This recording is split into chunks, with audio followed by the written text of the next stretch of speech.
সামনেই তোমাদের ফাইনাল পরীক্ষা আর জীবনবিজ্ঞান নিয়ে টেনশন একটু বেশিই থাকে। কোন প্রশ্নগুলো পড়লে 90% নম্বর নিশ্চিত করা যায় সেটা নিয়েই চিন্তা। আর চিন্তা নয়, আজকের ভিডিওতে আমি তোমাদের জন্য নিয়ে এসেছি নবম শ্রেণীর জীবনবিজ্ঞানের সাজেশনের সেরা সংকলন। বিগত কয়েক বছরের প্রশ্নপত্র বিশ্লেষণ করে বিশেষ কিছু গুরুত্বপূর্ণ সংক্ষিপ্ত ও ব্যাখ্যাভিত্তিক প্রশ্ন বেছে নিয়েছি। তোমরা যারা যারা সারা বছর ঠিকমতো পড়তে পারোনি তারাও এই প্রশ্নগুলি মন দিয়ে পড়লে নিশ্চিত ভালো রেজাল্ট করবে। তাই আর দেরি না করে খাতা কলম নিয়ে তৈরি হয়ে যাও।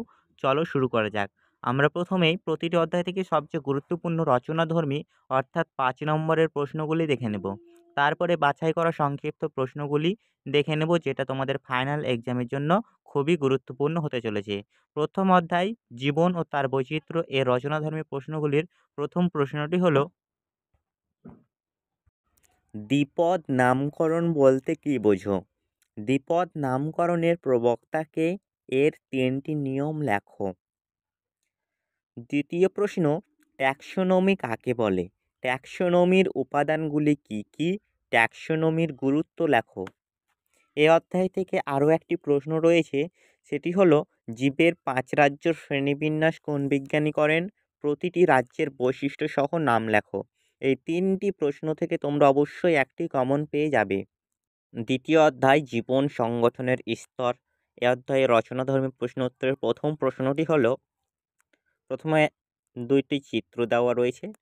প্রশ্নটি বলছে, দেখো, নিউক্লিয়াসের এবং নিউরনের চিত্র এঁকে বিভিন্ন অংশ চিহ্নিত করতে হবে। দ্বিতীয় প্রশ্ন, প্রোক্যারিওটিক ও ইউক্যারিওটিক কোষের মধ্যে প্রধান ৫টি পার্থক্য লেখো। এই পার্থক্যটি অবশ্যই ভালো করে যাবে, কারণ এটি পরীক্ষাতে আসে।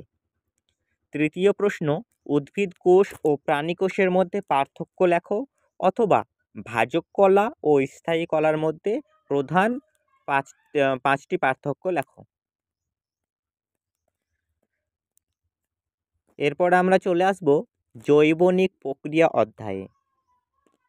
এই অধ্যায়ের প্রথম প্রশ্নটি দেখো, সালোক সংশ্লেষের উপাদান হিসাবে কার্বন ডাই অক্সাইড, জল ও সূর্যালোকের ভূমিকা লেখো। দ্বিতীয়ত দেখো, রেখাচিত্রের মাধ্যমে গ্লাইকোলাইসিস প্রক্রিয়াটি ব্যাখ্যা করো। এবং ৩ নম্বর প্রশ্ন, ক্রেবস চক্রকে TCA চক্র বলে কেন? এটি চক্রচিত্রের মাধ্যমে দেখাও। এই কয়েকটি প্রশ্ন তোমরা জৈবনিক প্রক্রিয়া অধ্যায় থেকে ৫ নম্বরের জন্য করে যাবে, অবশ্যই কমন পেয়ে যাবে।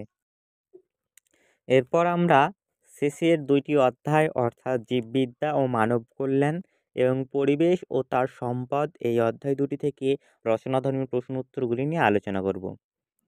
প্রথম প্রশ্নটি দেখো, বাস্তুতন্ত্র এ শক্তি প্রবাহ বলতে কী বোঝো? আলোচনা করো। দ্বিতীয়ত, শক্তি সংরক্ষণের উপায়গুলি আলোচনা করো। তৃতীয় প্রশ্ন, ন্যাটালিটি ও মর্টালিটি এর মধ্যে পার্থক্য লেখো। এটা ভালো করে যাবে, কারণ এটাও পরীক্ষাতে অবশ্যই আসবে। এরপরে আমরা কিছু সংক্ষিপ্ত প্রশ্ন একই রকমভাবে অধ্যায় ভিত্তিক আলোচনা করব। প্রথমে রয়েছে, দেখো, তোমাদের জীবন ও তার বৈচিত্র্য অধ্যায় থেকে সংক্ষিপ্ত প্রশ্নগুলি। প্রথম প্রশ্ন, কোয়াজারভেট বলতে কী বোঝো? তারপর, মাইক্রোস্ফিয়ার কি? জীববৈচিত্র্য বলতে কী বোঝো?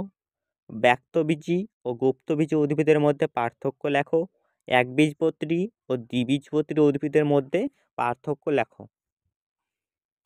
এই কয়েকটি অধ্যায় থেকে করে যাবে, অবশ্যই কমন পেয়ে যাবে। এরপর আমরা দ্বিতীয় অধ্যায় জীবন সংগঠন স্তর অধ্যায়ে চলে যাব। এই অধ্যায়ের কয়েকটি প্রশ্ন আমরা বেছে নিয়েছি।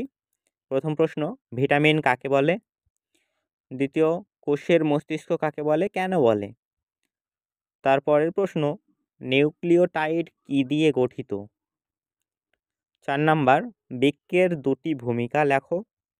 ৫ নাম্বার, আবরণী কলার একটি বৈশিষ্ট্য ও একটি কাজ লেখো। এ অধ্যায়ের আরও কয়েকটি প্রশ্ন রয়েছে। ৬ নম্বর প্রশ্নটি হলো, DNA ও RNA এর মধ্যে পার্থক্য লেখো। খুব গুরুত্বপূর্ণ একটি প্রশ্ন, DNA ও RNA এর পার্থক্য। ৭ নম্বর প্রশ্ন, কোষ পর্দার প্রধান ২টি ভূমিকা লেখো। ৮ নম্বর, জাইলেম ও ফ্লোয়েমের মধ্যে পার্থক্য লেখো। এরপরে আমরা পরের অধ্যায় অর্থাৎ জৈবনিক প্রক্রিয়া অধ্যায়ে চলে যাব। এই অধ্যায়ের সংক্ষিপ্ত প্রশ্নগুলি হলো: প্রথম প্রশ্ন, সালোক সংশ্লেষ কাকে বলে? দ্বিতীয়, আলোক বিশ্লেষণ কাকে বলে বা ফটোলাইসিস কাকে বলে? তারপরের প্রশ্ন, কেলভিন চক্র কাকে বলে? 4 নম্বর, বাষ্পমোচন ও বাষ্পীভবনের মধ্যে পার্থক্য লেখো। 5 নম্বর প্রশ্ন, শ্বসন ও দহনের মধ্যে পার্থক্য লেখো। এই অধ্যায়ের আরও কয়েকটি প্রশ্ন রয়েছে, যেমন সন্ধান কাকে বলে, ইএমপি পথ কাকে বলে এবং 8 নম্বর, ব্যাপন ও অভিস্রবণের মধ্যে পার্থক্য লেখো। এই প্রশ্নগুলিও তোমরা অবশ্যই ভালো করে প্র্যাকটিস করে যাবে। পরের অধ্যায় জীববিদ্যা, মানব কল্যাণ এবং পরিবেশ ও তার সম্পদ, এই দুটো অধ্যায় থেকে আমরা একসঙ্গেই প্রশ্নগুলি নিয়ে নিয়েছি। তো প্রথম প্রশ্ন রয়েছে, দেখো, খাদ্যজালক কাকে বলে? দ্বিতীয়, উৎপাদক কাকে বলে? তারপরে রয়েছে দেখো, বিয়োজক কাকে বলে? 4 নম্বর, লিন্ডেম্যানের 10% সূত্র বলতে কি বোঝো?